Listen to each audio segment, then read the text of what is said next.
A Fran é a parceira do Juliano. Namorada, né? Namorada, né? Namorada do Juliano. Vamos ver se o Juliano faz as coisas. Obrigada. Obrigada, gente. Prazer, eu sou a Fran. E hoje eu vim contar para vocês essa história. Quando eu era criança, eu gostava muito de brincar de ser artista. Então, eu ia para a escola de Kombi, e eu chegava mais cedo, e eu ia para um parquinho que tinha no fundo, uma pracinha que ninguém frequentava. Eu me encontrava com uma amiga minha, e a gente interpretava a cena da novela que a gente tinha assistido no dia anterior. Essa era a nossa diversão.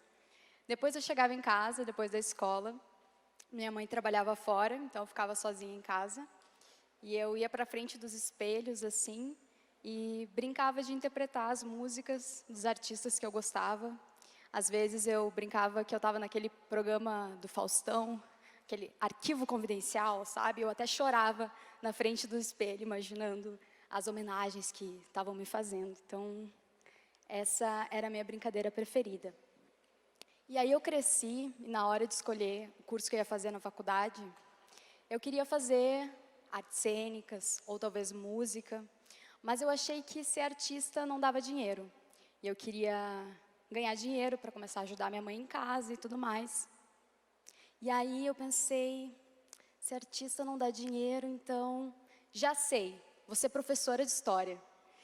Só que naquela época eu não sei que lapso mental que eu tive de achar que um professor de história ganhava mais do que um artista, mas tudo bem. Hoje eu estou aqui sendo professora de história e artista, mas calma que eu vou chegar lá. Quando eu entrei na faculdade de história, já na primeira cadeira que eu fiz no primeiro semestre, eu encontrei um tema que eu gostava muito, que é a história das mulheres. E aí, em todas as cadeiras que eu fazia, de história antiga, história medieval, Idade Média, história contemporânea, história do Brasil, enfim, todas essas, 5 anos estudando todos os períodos históricos possíveis, eu sempre escolhia, quando eu tinha que fazer um artigo, um trabalho ou alguma coisa, estudar sobre o que as mulheres estavam fazendo naquele período histórico. Foi assim que eu me apaixonei por esse tema. E no meu último ano de graduação, eu sabia que eu gostava muito disso, mas que eu não queria seguir aquele caminho padrão de um professor. E aí eu decidi fazer um ano de quase como um período sabático para tentar entender o que eu queria então fazer da minha vida. É a famosa transição de carreira. Alguém já passou pela transição de carreira aí? Levanta a mão. E aí nesse processo eu me mudei de estado, fui morar em Floripa. E lá eu comecei a ter um momento comigo mesma, assim, ter os meus momentos de solitude, de entender quem eu sou, do que eu gosto, o que eu quero fazer de verdade. E eu descobri um livro que se chama O Caminho do Artista, que ele é um livro que é um curso de 12 semanas e que cada semana você tem um texto para ler e também uns exercícios para você fazer.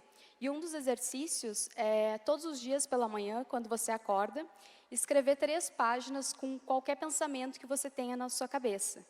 Quase como um formato de diário, assim, em que ninguém vai ler, só você mesmo, e nem você, se você não quiser, você não precisa ler. Ela até recomenda que durante 4 meses você só escreva e não leia nada, porque a gente se censura muito, né? E aparecem ali na nossa mente os sensores para tentar boicotar o processo.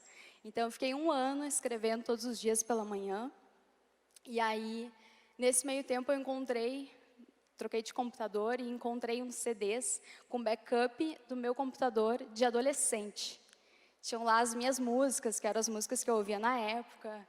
Tinha uma pasta que estava escrito projetos. Era projetos com G, inclusive. E aí, dentro dessa pasta, tinha alguns arquivos de doc, de Word. E nesse arquivo eu encontrei alguns livros que eu tinha começado a escrever, só que eu nunca tinha terminado. Eu sempre parava ali na página 3, na página 5. Eu brincava de montar a capa, assim. Começava a escrever um pouco e parava. E aí eu estava naquele processo já de escrever todos os dias de manhã. E começaram a nascer algumas poesias também. Comecei a ter algumas inspirações, assim, e comecei a escrever no formato de poesia. E aí eu percebi que as poesias que eu escrevia, elas tinham um tema em comum, que era a história das mulheres. Só que diferente de quando eu estava na faculdade, eu comecei a pesquisar sobre a história das mulheres no mundo. Quando eu comecei a escrever poesia, eu comecei a pesquisar sobre a história das mulheres da minha família. Então, comecei a fazer umas pesquisas com a minha mãe, para entender como era a história dela, da minha avó e da minha bisavó, de toda a minha linhagem. E eu descobri que a vida delas tinha sido bem diferente do que a minha. Por exemplo, a minha bisavó, com 13 anos de idade, ela já se casou. Foi um acordo entre as famílias dela e do esposo, e ele chegou lá num cavalo, ela subiu no cavalo, foi embora e nunca mais viu a família dela, com 13 anos. E aí ela teve 8 filhos, e depois desses 8 filhos ela não estava muito feliz com o casamento, só que ela não tinha muita opção, ou ela ia embora e abandonava os filhos, ou ela ficava naquela situação. E entre ir embora e ficar sem os filhos, ou ficar naquela situação, ela preferiu tirar a própria vida. Essa foi a história da minha bisavó. Pois a minha avó, já órfã, tinha perdido a mãe muito cedo, foi criada por uma outra mulher, e aí com 16 anos ela se casou com o meu avô, e ela, curiosamente, nunca aprendeu a ler nem a escrever, sendo que o esposo dela era professor. E aí, depois da história da minha mãe, ela se casou um pouquinho mais tarde, quando ela já tinha 18 anos, e ela casou com o pai do meu irmão, saiu de casa, foi para a casa dele, e ele começou a bater nela. E ela ficou assim, nossa, mas que situação é essa? Vou voltar para a casa da minha família. E aí ela tentou voltar para a casa da mãe dela, e a mãe dela disse, não, você escolheu casar, agora você vai lá com o seu marido e viva a sua vida. É isso. E aí ela tentava se separar dele, mas ele dizia que se ela se separasse, ele ia atrás dela e ia matar ela. Então, era melhor ela ficar onde ela estava. E aí ela engravidou do meu irmão e ela achou assim, quando a barriga crescer vai parar. Só que nem isso fez ele parar de bater nela. Então, ela reuniu as forças que ela tinha, montou uma mala, pegou meu irmão e fugiu para outra cidade, porque nem na mesma cidade ela podia ficar. E quando eu olhei todas essas histórias e entendi dentro de que contexto eu tinha nascido, eu percebi que eu era a primeira mulher da minha família que podia escolher fazer o que quiser. E com isso veio uma responsabilidade. A primeira, de contar as histórias dessas mulheres que foram silenciadas. E a segunda, de descobrir o que eu realmente queria fazer da minha vida e fazer isso, para honrar todas elas que me trouxeram até aqui. Foi assim que as minhas poesias foram nascendo, e eu fui me conhecendo e conhecendo a história das mulheres da minha família, e nasceu um desejo de eu escrever um livro para dar voz a todas essas histórias, que não são só minhas, são de todas nós. Isso acontece em todas as nossas famílias. Às vezes as situações que a gente passa não são as mesmas, mas os sentimentos são. E as nossas histórias, quando a gente começa a conversar, são muito mais parecidas do que a gente pensa. E aí, foi quando o meu namorado, Juliano, que acabou de palestrar aqui, também é escritor, ele viu no Instagram um anúncio, que era de um curso de escrita, e a gente não tinha feito nenhum curso de escrita até o momento. E aí ele olhou o curso e tal, achou legal, mas deixou passar, o anúncio foi embora. Ele comentou comigo sobre esse curso, e a gente ficou com vontade de participar, mas ele não lembrava qual era o nome da pessoa que ia dar o curso, não lembrava de nada. E a gente ficou um mês rezando para esse anúncio aparecer de novo no nosso Instagram. Foi a primeira vez na minha vida e única que eu queria que um anúncio aparecesse para mim, porque a gente queria fazer aquele curso. Um mês depois esse anúncio apareceu. Era de um curso que quem estava oferecendo era o Anderson Cavalcante, que ele é o dono da editora Buzz.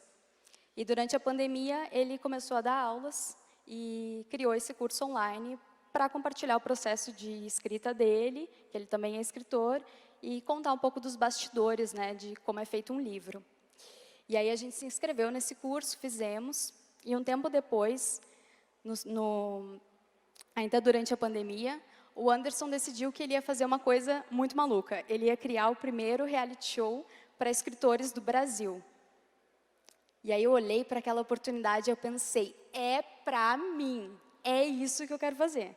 Eu vou entrar nesse reality show. Aí tinha um dia lá, que ia ser o dia do pitch, que a gente tinha que fazer um pitch tudo online. E tinha a banca lá dos jurados que iam avaliar e tudo mais, escolher quem que ia entrar no reality show, iam ser selecionadas 12 pessoas. E aí, gente, eu me preparei muito. Eu acho que eu nunca me preparei tanto na minha vida para uma coisa como eu me preparei para aquele pitch do reality show. Eu escrevi um discurso que eu ia fazer, montei um roteiro e eu treinei ele na frente de espelho, assim, mais de 100 vezes. E eu assistia e refinava e tentava de novo e tentava de novo. E aí chegou na noite do pitch, eu abri lá a câmera, fiz meu discurso, falei e tal, deu, né, consegui falar o que eu queria falar, deu certo. E aí tinha uma vaga ainda em aberto e tinha algumas pessoas que iam disputar aquela vaga. Eu era uma dessas pessoas. Eu tinha mais 30 segundos para falar por que eu queria e por que eu merecia entrar naquele reality show. Aí chegou minha vez, eu fui lá, abri a câmera, eu ia começar a falar, caiu a internet. E a internet não voltava, eu tentava, cadê a internet, nada, sem internet. E aí eu conectei na internet do vizinho, ele tinha nos dado a senha há um tempo atrás, eu lembrei disso, fui lá, conectei na internet dele, puf, voltou. Nisso eu olhei meu celular, tinha umas ligações assim, a galera me procurando. Aí eu entrei de novo na sala, e aí eles disseram, Fran, a gente ia te desclassificar aqui, porque você saiu, sua internet, né, enfim, caiu, mas você estava quase fora. Voltei no último segundo, assim. E falei, consegui falar, eu já estava muito nervosa nesse momento, mas consegui falar, e entrei no reality show. E o Juliano também entrou. E a gente fez, durante 4 meses, esse reality show juntos, que basicamente era assim, toda segunda-feira a gente mandava um texto para a banca ali de avaliação, e o objetivo era que cada um dos 12 inscritos ali no reality, participantes, escrevessem o seu próprio livro. Então a gente mandava alguns capítulos do nosso livro toda segunda-feira, eles avaliavam, e toda quinta-feira a gente se encontrava para receber os feedbacks, e para receber as notas. Tinha um ranking geral e a gente ia acumulando pontos com base no que a gente ia apresentando. E eu queria tanto, mas tanto estar dentro desse reality show. E quando eu vi que eu consegui entrar nele, eu pensei, agora o que eu mais quero na minha vida é vencer esse reality show. E mais do que isso, eu quero ser publicada pela editora Buzz. Só que o prêmio do reality show não era ser publicado pela editora Buzz. O prêmio era que eles iam fazer todo o projeto gráfico do livro, toda a diagramação, a capa, o miolo, iam deixar tudo pronto para você publicar. Mas eu queria muito ser publicada, porque eu achei que a editora era muito legal, tinha tudo a ver comigo, e eu pensei, se eu estou aqui, se essa oportunidade apareceu na minha vida agora, nesse momento, é porque é para mim, e eu vou conseguir. E aí eu fiz algumas coisas. Primeiro, eu fiz um cartaz e coloquei no meu quarto. Nesse cartaz eu imprimi uma capa provisória que eu tinha feito do meu livro e colei ela. Peguei um Errorex, corretivo líquido, e escrevi assim no cantinho da capa, Buzz, que é onde normalmente fica o logo da editora no livro. E aí eu escrevi uma frase ali de que os sonhos são possíveis, que eles acontecem, escrevi umas coisas motivacionais e coloquei esse cartaz na frente da minha cama. Então, todo dia, quando eu acordava, eu olhava esse cartaz. Aí, todo dia, quando eu ia trabalhar, eu olhava o cartaz. Aí, eu ia dormir, eu olhava o cartaz. Eu passava o dia todo olhando aquele cartaz. E foi nesse momento que eu resolvi colocar em prática aquilo que eu já tinha ouvido falar, que era de intencionar uma coisa que você quer que aconteça com você. E de intencionar profundamente, de acreditar que aquilo já era real. Então, eu fiz isso. A segunda coisa que eu fiz foi, eu entreguei mais do que me pediram. A ideia era, toda segunda-feira de manhã, entregar para eles um pedaço do livro, do texto, somente o texto. E além de entregar o texto, eu criei ilustrações para as poesias e mandei também essas ilustrações. e criei uma identidade visual para o livro. Aí eu escolhi a lua para ser um dos símbolos, então fiz uma identidade visual ali, um conceito também, e apresentava isso toda segunda-feira. E a terceira coisa que eu fiz foi criar um relacionamento com as pessoas com quem eu queria estar. Então, o Anderson, da editora Buzz, e também as outras pessoas que trabalhavam lá dentro. Se eu queria estar com eles, fazer parte do time deles, por que não me relacionar com eles antes?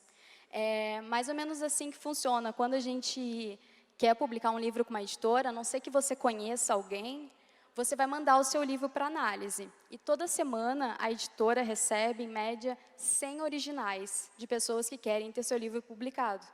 E não tem time para ler todos esses originais. Então, eles ficam lá e alguns nunca são lidos. Então, se você quer que o seu livro seja publicado e você não conhece alguém, você vai ter que fazer alguma coisa para você ser notado, para você impressionar, para você se sobressair entre todas aquelas outras pessoas que também estão querendo realizar o seu sonho. Então, eu foquei nessas 3 coisas e é impressionante, assim, o que aconteceu, porque desde o primeiro ranking, né, desde o primeiro dia de votação e que a gente recebeu notas, até o último dia, que durou 4 meses esse processo, eu não saí do primeiro lugar nenhuma vez. Meu nome estava lá em cima e lá ele ficou, de tão forte que foi o meu pensamento. Só que não foi só meu. Eu chamei todas as minhas ancestrais para intencionar junto comigo, porque não era só a minha história que eu queria contar, eram as histórias delas também. Então, com toda essa linhagem, me sustentando para chegar onde eu queria chegar, para chegar onde elas me trouxeram, eu ganhei esse reality show. E ganhei também o convite para ser publicada pela editora Buzz.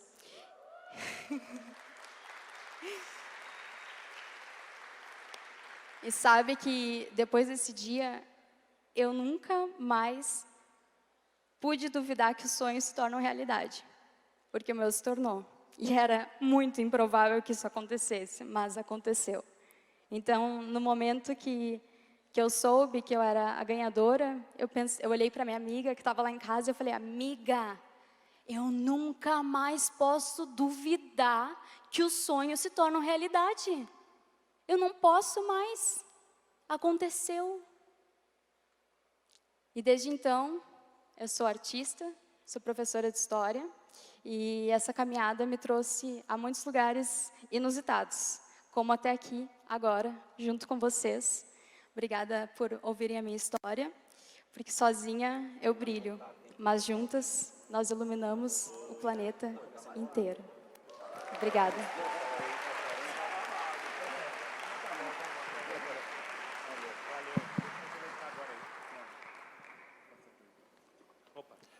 Show de bola! Obrigado, Fran.